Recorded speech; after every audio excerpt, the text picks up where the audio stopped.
Foundation मार्फत तू रणरागिणी हो हा कार्यक्रम इथं घेण्यात आला। राधिका मॅडमनी आपल्याला कसा गुड टच कसा असतो आणि बॅड टच कसा असतो आणि त्यावेळेला आपण कसं रिॲक्ट झालं पाहिजे हे आपल्याला पटवून दिलं। काही गोष्टी आपल्याला माहिती असतात, काही माहिती नसतात, त्या जाणून देण्याचं त्यांनी कृती करून दाखवून दिलेलं आहे। आणि त्याच्यामुळे आज मुलींच्या मध्ये सुरुवातीला जो कमी आवाज होता तो आवाज वाढण्याचा जो बदल झाला आहे तो आम्ही सुद्धा स्वतः अनुभवलेला आहे।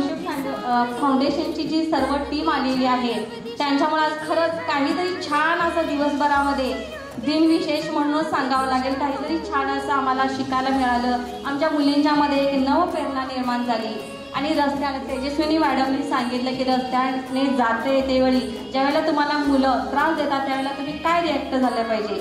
म्हणजे या सर्वातून आपल्याला एकच समजते की आपण कसं वागलं पाहिजे। आणि त्याच्यानंतर त्यांनी जो हेल्पलाईन नंबर सांगितलेला आहे त्याचा वापर करा हे सुद्धा आपल्याला सांगितले। घरी पालकांना सांगा, तुमच्या आईला, बहिणीला, वडिलांना सांगा। आणि मीच त्याच्या मार्फत एक सांगते की हे नंबर जे आहेत ते तुमच्या नोटबुकमध्ये सुद्धा तुम्ही लिहून ठेवा, म्हणजे जेव्हा कधी तुम्हाला अडचण येईल त्यावेळेला तुम्ही ह्या हेल्पलाईनचा वापर करून मदतही घेऊ शकता। म्हणजे प्रसंग हे सांगून येत नसतात, त्यावेळेला आपण सज्ज असलं पाहिजे। जर आपल्याला कोण देत असेल, प्रेमाने देत असेल तर आपण घेतलं पाहिजे हे सांगते। आणि खरोखरच आज मुश्रीफ फाउंडेशनची जी टीम आले त्यांचे आज मी मनापासून आभार मानते। आजचा कार्यक्रम खरोखरच उत्कृष्ट झाला तुमच्या सहकार्याने।